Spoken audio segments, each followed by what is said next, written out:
अब वो जनता के बारे में इतनी नहीं सोच रहे हैं। तब जनता भी देख रही है कि वो क्या कर रहे हैं। बार-बार मोदी जी तो मुसलमान तबके को एक मखसूस समुदाय को हमेशा टारगेट कर ही रही है। तरह-तरह के बिल तो मस्जिदों को तुड़वाना, कभी बुलडोजर, तमाम जनसुराज पार्टी के जो भी नेता है, नेत्री हैं, सब इस बिल के खिलाफ हैं और हमेशा रहेंगे और इसका विरोध हम आखिरी दम तक करते रहेंगे। 2025 में जनता उनको जरूर दिखाएगी। बार-बार मुसलमानों को टारगेट किया जा रहा है। जिन्हें इतनी बहुमत के साथ, इतने सपोर्ट के साथ जिन्हें हमने जिताया और गद्दी पर बैठाया, जिन लोगों को, और उनसे हमें जितनी उम्मीद थी, आज उन्होंने हमें धोखा देने का काम किया। उन्हें जल्द से जल्द इस पार्टी से इस्तीफा देनी चाहिए। वक्फ बोर्ड पर अपना समर्थन दिखा करके हमें बहुत ही मायूस कर दिया और कमजोर भी कर दिया है। सियासत भी हम पर कुछ इस तरह एहसान करती है, आंखें छीन कर चश्मे दान करती है। सलाम आदाब, मैं रमीज रेजा, आप देख रहे हैं दीका गट्टो। हमारे साथ जनस्वराज की नेत्री शाइस्ता तबाना से मौजूद है। आज हम जिस मुद्दे पर बात करना चाहते हैं, ये सिर्फ राजनीतिक मुद्दा नहीं है, यह आपके अस्तित्व की लड़ाई है या आपकी वजूद की लड़ाई है। वक्फ बोर्ड विधेयक पर आज हम बात करना चाहते हैं, एक ऐसा बिल जिसको लेकर मुसलमान तबके में मायूसी की लहर दौड़ गई है। न जाने क्यों ये सरकार तरह तरह के बिल लाकर माइनॉरिटी को जो है डराने का काम कर रही है। चंद्रबाबू नायडू, नीतीश कुमार,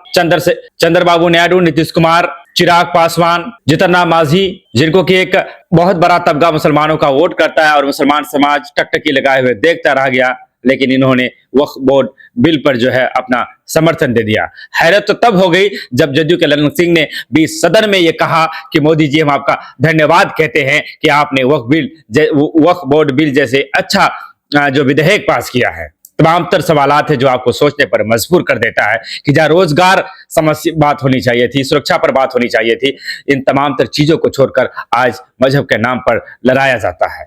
बहरहाल हम बात करेंगे। सबसे पहले आपका शुक्रिया, वेलकम, खैर मकदम करते हैं। अस्सलाम वालेकुम, आदाब।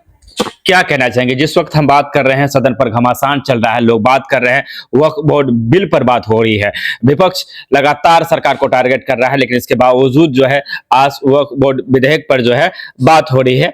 बिल पास होना नहीं होना, इसके लिए थोड़ा सा इंतजार करना पड़ेगा। क्या कहना चाहेंगे? ये बहुत ही अफसोस की बात है और ये बहुत ही मायूसी हम लोग को है कि हमने जिन्हें इतनी बहुमत के साथ, इतने सपोर्ट के साथ जिन्हें हमने जिताया और गद्दी पर बैठाया, जिन लोगों को, और उनसे हमें जितनी उम्मीद थी, आज उन्होंने हमें धोखा देने का काम किया, हमारा साथ नहीं दिया इस वक्फ बोर्ड में और वक्फ बोर्ड बिल पर उन्होंने अपना समर्थन दिया। तो ये बहुत ही मायूसी और बहुत ही दुखद बात है।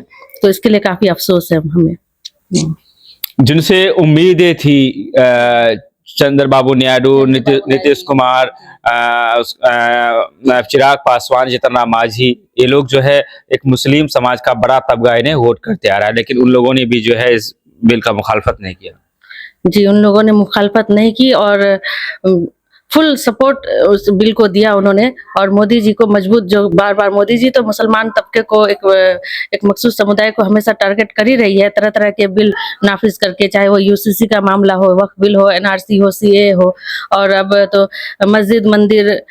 मस्जिदों को तुड़वाना, कभी बुलडोजर अभियान चलाते हैं उनके नेता, बीजेपी के नेता। इस तरह से बार-बार मुसलमानों को टारगेट किया जा रहा है और हिंदू मुस्लिम की राजनीति यहाँ पूरी तरह से की जा रही है।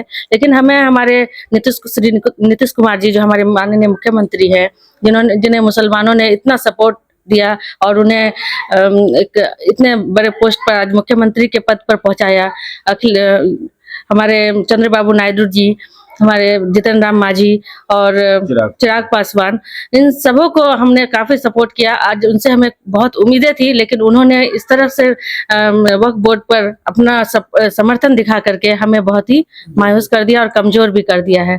तो ऐसी राजनीति नहीं होनी चाहिए और इसका हम विरोध करते हैं और घोर निंदा करते हैं। हम इस चीज को कभी नहीं भूलेंगे और इस चीज को हम कभी भूल भी नहीं सकते हैं। 2025 में जनता उनको जरूर दिखाएगी। जनस्वराज से चूंकि आप हैं, और जनस्वराज का क्या स्टैंड है वक्फ बोर्ड विधेयक को लेकर? देखिए, जनस्वराज का और प्रशांत किशोर जी ने हमेशा ही वक्फ बोर्ड के खिलाफ ही कहा है। हमारे जनस्वराज पार्टी के सूत्रधार श्री प्रशांत किशोर जी ने हमेशा से ही वक्फ बिल विधेयक के खिलाफ ही कहा है और पटना में जो प्रोटेस्ट हुआ गर्दनी बाग में वक्फ बिल के खिलाफ, तो उसमें उन्होंने अपनी मौजूदगी दिखाकर इस बात का सबूत दिया है कि वो भी इस बिल के खिलाफ थे और उन्होंने बार बार इस बिल की मुखालफत की। और हम तमाम जनसुराज पार्टी के जो भी नेता है, नेत्री हैं, सब इस बिल के खिलाफ हैं और हमेशा रहेंगे और इसका विरोध हम आखिरी दम तक करते रहेंगे। कुछ ऐसे भी लोग होंगे, कहा जाता है, जो जदयू में है और वो मुस्लिम चेहरे हैं, और अब जदयू के जो चेहरा है, जो असली चेहरा है, वो सबके सामने में आ चुका है, क्योंकि वक्फ एक ऐसा बिल है जिसको कोई भी एक मुसलमान समाज उसे वो गले से नहीं उतार पाएगा, हलक से उतरने वाली बात नहीं रही। तो ऐसे जदयू नेताओं के लिए क्या कहना चाहिए जो मुसलमान भी है और जदयू में भी है? जी, अब उन्हें समझ में आ जानी चाहिए कि उनके पार्टी के बड़े नेता क्या कर रहे हैं। अगर वो मुस्लिम होकर भी इस जदयू को सपोर्ट कर रहे हैं और इस बिल के खिलाफ नहीं बोल रहे हैं, तो ये तो बहुत ही शर्मनाक बातें हैं। अब उन्हें भी अपने होश में आ जानी चाहिए। हमेशा अपनी ही बारे में नहीं सोचनी चाहिए उन नेताओं को, कभी कभी अपने समाज, अपने माशरे, अपने लोगों के लिए भी सोचिए, क्योंकि आज हमारा जो समाज है काफी कमजोर किया जा रहा है हमें। तो अब हम अपनी आंखें नहीं खोलेंगे, अब हम अपनी मजबूती एकजुट होकर नहीं दिखाएंगे तो फिर कब दिखाएंगे? उन्हें जल्द से जल्द इस पार्टी से इस्तीफा देनी चाहिए और वक्फ बिल के खिलाफ आवाज उठानी चाहिए। मेरी तो यही उनसे अनुरोध है।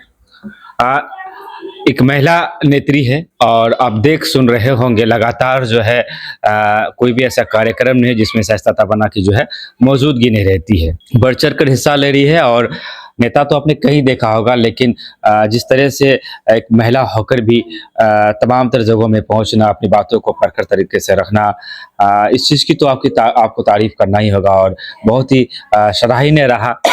हर जगह पर आप पहुंचते हैं, बहुत सारे अफ्तार की दावतों में हमने आपको देखा, लगातार सोशल मीडिया में मीडिया वालों से भी आप मुखातिब होते रहते हैं और एक महिला होकर भी तमाम तर चीज़ें आप कर लेते हैं। आपको कोई परेशानी नहीं हो रही है? क्षेत्र में भी आपकी जो मौजूदगी है वो लगातार रहती है, एक महिला, बच्चे होंगे, घर होगा, परिवार होगा, कैसे कर लेते हैं सारी चीज़ें? देखिए, जब इंसान कोई चीज ठान लेता है तो उसको फिर परेशानी नजर नहीं आती है। जिस चीज को अगर करना है तो फिर उसे करना है, किसी हाल में भी करना है। तो ये मैंने सोच लिया है कि मैं अब राजनीति में आ गई हूँ, तो इससे मैं अपने समाज के लिए जब आई हूँ और अपने माशरे के लिए आई हूँ, तो मुझे इसके लिए जो भी करना पड़ेगा मैं करना चाहती हूँ और करूँगी भी हमेशा। और मुझे लोगों का भी फुल सपोर्ट मिलता है, सब बहुत प्यार मिल रहा है जनता का, और लोग मुझे याद करते हैं। तो मेरा मानना है कि जब मुझे लोग याद कर रहे हैं, प्यार कर रहे हैं, तो मुझे भी वहाँ हाजिर होना जरूरी है। वक्फ बोर्ड बिल को लेकर हम जो है चर्चा कर रहे हैं। ऐसे में कुछ बातें इस तरीके में निकली कि जो नीतीश कुमार शुरुआत के सालों का उनका हम जिक्र करेंगे, जब वो एक दो टर्म जो वो सत्ता में रहे तो उन्होंने मुसलमानों के लिए बहुत सारे काम भी किए। मदरसों के मामले को ले मुसलमानों के तमाम तर जो मसाइल है उस पर उन्होंने बेहतर काम किया। लेकिन उसके बाद NRC में उन्होंने हमें झटका दिया। उसके बाद अब वक्फ बिल का मामला है, तो लोग कह रहे हैं कि परेशान जो है नीतीश कुमार का विकल्प है, क्योंकि नीतीश कुमार अब कमजोर हो गए हैं, इसीलिए बीजेपी ने प्रशांत किशोर को जो है स्टैंड किया है। शुरुआत में वो मुसलमानों के हित की बात करेंगे, मुसलमानों के फायदे की बात करेंगे और बाद में धीरे धीरे प्रशांत भी नीतीश कुमार की तरह हो जाएंगे। देखिए, जब नीतीश कुमार जी आए थे, इसमें कोई शक नहीं, कोई दोहराई नहीं है कि उन्होंने काम किया, हमारे इलाके में काफी काम किया उन्होंने। और आज जो महिलाएं इतनी आगे बढ़ रही हैं तो उसमें उनका अच्छा योगदान था। रास्ते हमारे अच्छे हो गए, लाइट जो बिजली का प्रॉब्लम है वो उन्होंने दूर किया। लेकिन धीरे धीरे उन्होंने अपनी राजनीति पलट दी, वो सिर्फ अपने बारे में सोचने लगे, अपनी कुर्सी अपनी ही कुर्सी संभाल रहे हैं। अब वो जनता के बारे में इतनी नहीं सोच रहे हैं। तब जनता भी देख रही है कि वो क्या कर रहे हैं, तो जनता अपना फैसला इस बार 2025 में उनको दिखाए और इसके खिलाफ अपनी आवाज बुलंद करनी चाहिए। कुछ ही दिन हुए हैं, ईद का जो है त्योहार गुजरा है, अमन का संदेश दिया जाता है, ईद के मौके से मोहब्बत का जो है पैगाम दिया जाता है। ईद के मौके पे आपका जो है संदेश था वो आपने दिया भी था, जिसे हमने चलाया भी था। मैं फिर से पूछना चाहूँगा कि ईद का जो त्योहार गया उसको लेकर क्या संदेश देना चाहिए? जी, ईद का त्यौहार तो यहाँ जैसे हमने चाहा था उसी तरह से पूरा मन शांति पूर्वक माहौल में रहा और सब लोग एकजुट होकर एक साथ मिलकर हमने ईद मनाई और काफ़ी अच्छा रहा। इस बार ईद कई जगहों पर हुआ, कुछ मामले हुए खराब, लेकिन ज़्यादातर हमने देखा कि पूरे हिंदुस्तान में ही ईद अच्छे से सब हिंदू, मुस्लिम, सिख, ईसाई सब ने मिलकर मनाया और बहुत खुशी के साथ मनाया। ऐसे आगे हमेशा इसी तरह चलता रहे। जो धर्म की राजनीति करते हैं तो इससे उनको मुंहतोड़ जवाब भी मिला है और आगे जनता उनको हमेशा मुंह तोड़ जवाब देती रहेगी। और हम लोग जो हिंदुस्तान की खूबसूरती यहाँ के लोकतंत्र से है, तो ये खूबसूरती हमेशा बनी रहे, यही मेरी मनोकामना है। बहुत बहुत शुक्रिया आपका। ये थे शाइस्ता तबाना, जनस्वराज की नेत्री, बहादुरगंज की संभावित विधायक प्रत्याशी। वक्फ बोर्ड विधेयक को लेकर अपनी बातों को काफी मजबूती बेबाकी के साथ आपके सामने में रखने का काम किया है। वक्फ बोर्ड विधेयक बिल को लेकर आपकी अपनी क्या राय है, क्या चाहते हैं आप, आपकी क्या सोच है? खास करके नीतीश कुमार, जीतन राम मांझी, चिराग पासवान, चंद्रबाबू नायडू का जो उसमें हाथ रहा, उसको लेकर आपकी क्या विचार है? अगर आप भी अपनी बात रख सकते हैं तो आप हमें याद कीजिए, हम आपको अपना प्लेटफॉर्म देने के लिए तैयार हैं।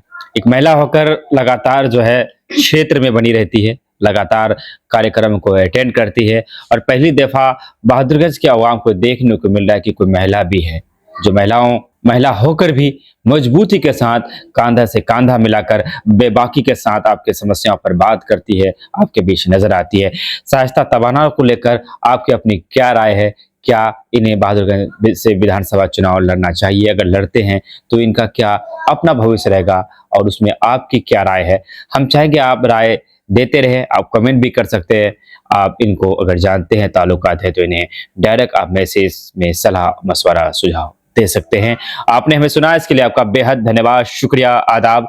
चाहेंगे कि फेसबुक पेज को आप फॉलो कर लीजिए, यूट्यूब में देख रहे हैं तो सब्सक्राइब कर लीजिए, खबरों को शेयर कर दीजिए। विदा लेते हैं आपसे, धन्यवाद, शुक्रिया।